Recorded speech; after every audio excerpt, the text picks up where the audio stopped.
When I spend time with photography enthusiasts on photography tours that I lead, a lot of people are really not interested in spending time to keyword their raw files. In fact, what they want to do quickly is to download images onto your computers, and they want to actually process them and see how it looks like before it's printed or before it's actually posted on the web.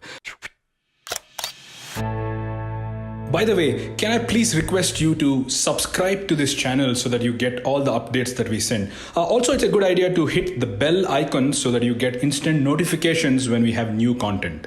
But if you really want to understand the life cycle of how your images should reach the internet, it should actually be keyworded properly in Lightroom, because keywording is a very important part, and that's what makes a photographer very disciplined, because it helps you identify your raw files after years, in fact after decades if you want to. If you want to find an image called let's say the Grand Canyon amongst 5,000 photographs that is sitting in your catalog, nothing else but keywords can only help you do that. Because if you keyword a Grand Canyon photograph as Grand Canyon, you just have to go to the Lightroom's keyword filter and type Grand Canyon, and in 1 second you'll actually be having this raw file without anything else in that thousands of photographs that you have in this catalog. So it's very important for you to, I know it's frustrating to invest a little bit of time when you actually want to post-process it and post it on Instagram or Facebook, but please spare a few minutes to get into this discipline of managing your images properly, because of which you can actually find it later on. Hey, but that's not all.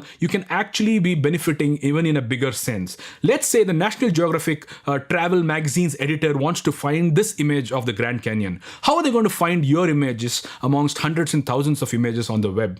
Only if you have keyworded your image and you posted this image on the net, the National Geographic editor is going to search, maybe they Google for Grand Canyon images, and there's a very good chance that your photograph is going to appear there, because the metadata in your photograph already has this keyword called the Grand Canyon. If you don't tell Google that this is a Grand Canyon photograph, Google might still be able to find it using its artificial intelligence, but the chances are you could have shot it in a different perspective that Google doesn't understand. It's very important for you to keyword your images, because it can be found on internet websites because of the search engine benefits that the internet has these days. So please understand, finding images within your catalog and finding images on the web is very easy if you spend a minute or two keywording your images, which makes you a better organized and a future-proof photographer.